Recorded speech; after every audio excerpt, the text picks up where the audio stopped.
Halo sahabat kreatif nursery dimanapun anda berada. Saat ini saya akan memperlihatkan atau memberikan tips bagaimana tanaman kita bisa berbuah dengan ukuran yang pendek. Jadi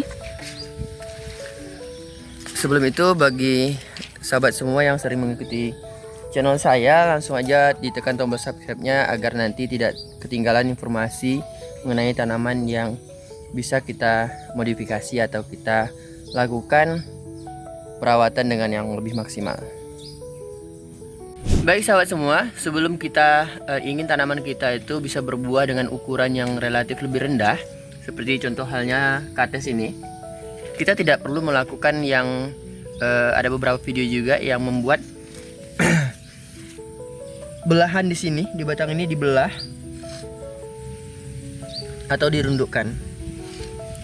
Jadi kadang ada juga yang membuat seperti itu ya, untuk tanamannya bisa jauh lebih rendah tapi sudah berbuah. Di sini saya berikan tipsnya. Yang pertama, sebelum teman-teman menanam tanaman itu, jika teman-teman ingin buahnya itu posisinya rendah dari tanaman, sebaiknya tentukan dulu jenis bibit yang digunakan. Jenis bibit yang digunakan itu memang bisa berbuah dengan ukurannya rendah atau tidak. Seperti halnya ini. Ini bibitnya memang dari pepaya madu yang rendah. Jadi kalau kita menanam yang tinggi, biasanya itu akan menjulang dulu tingginya, baru dia akan berbuah. Nah, yang ini sudah mengeluarkan bunga di ukuran ya lebih kurang 1 meter lah dari tanah. Ini dari tanah, ini tanahnya. Ini batangnya sudah segini ya, segenggaman saya, dan dia sudah mengeluarkan bunga. Jadi faktor pertama adalah jenis bibit yang digunakan sebelum kita menanam tanaman yang ingin kita buahkan dalam ukuran yang rendah. Faktor kedua, lakukan pemangkasan. Apakah kates ini tidak bisa dilakukan pemangkasan? Tentunya bisa. Pemangkasan yang saya maksud, pertama, agar nutrisi tidak lari ke daun-daun atau pelupa-pelupa seperti ini, kita pangkas. Nih, kita pangkas seperti ini. Ini sudah berapa kali saya pangkas. Jadi nutrisinya bisa lebih fokus ke batang utama, sehingga batang utama itu bisa memberikan nutrisi yang baik terhadap pertumbuhan si katesnya. Nah, jadi pada saat batang sudah mulai subur, bagus, nutrisi yang diserap dan disalurkan ke bagian-bagian di tanaman maksud saya, jadi bisa langsung terserap oleh tanaman secara maksimal, dan nanti akhirnya akan mengeluarkan bunga-bunga seperti ini. Lalu pemangkasan seperti apa lagi? Dan kates ini sebenarnya bisa dipangkas pendek seperti ini ya. Nanti akan tumbuh tunas baru. Tunasnya seperti ini. Ini akan tumbuh tunas nantinya. Tunas itu bisa membuat tanaman lebih rendah, dan usia tanaman itu tetap bertahan di usianya, nanti akan tua sehingga bisa menghasilkan pembungaan lebih cepat. Itu untuk tanaman kates ya. Lalu baru kita berikan pemupukan. Boleh menggunakan pupuk organik ataupun pupuk kimia.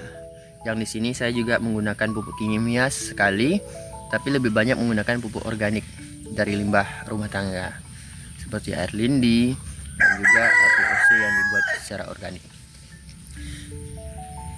Hal tersebut bisa berlaku untuk beberapa jenis tanaman ya, tidak semua sih, tapi beberapa jenis tanaman yang memang notabene-nya bisa kita lakukan hal tersebut. Seperti contohnya durian juga bisa, mau durian kampung kah atau durian sejenis bawor atau montong, itu juga bisa kita lakukan. Di sini sekarang untuk pohon tinnya juga seperti itu. Jadi pohon tin ini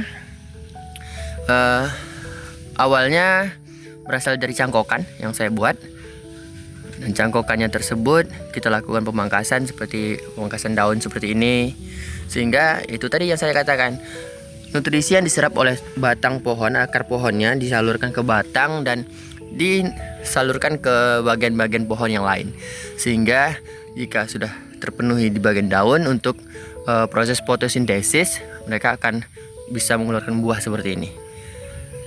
Nah, tidak terlepas dari yang pertama ya, pemilihan bibit. Ini jenis bibitnya untuk LSU Gold ini sangat ganja sekali.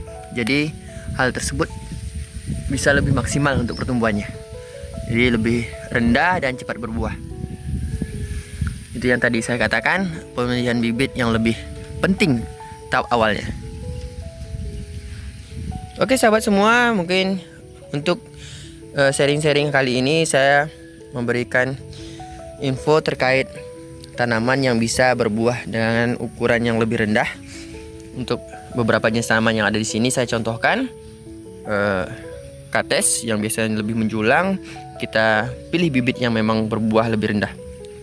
Ada tin dan ada cabai. Kalau cabai memang bisa ya, tapi cabai ini kan bisa juga usianya jauh lebih lama dengan ukuran yang lebih tinggi sehingga bisa bertahan lama. Jadi di cabai juga saya sudah pernah sampaikan sebelumnya, mau rindang kita pruning dari awal, kita pangkas sehingga menghasilkan cabang yang jauh lebih banyak, nantinya bisa menghasilkan buah yang jauh lebih banyak juga. Jika video ini bermanfaat, jangan lupa subscribe channel ini dan juga like, share juga videonya agar bisa dilihat oleh banyak orang info-info yang saya bagikan. Jika ada pertanyaan silahkan tanyakan di kolom komentar, nanti akan saya jawab satu persatu. Terima kasih, sampai jumpa lagi.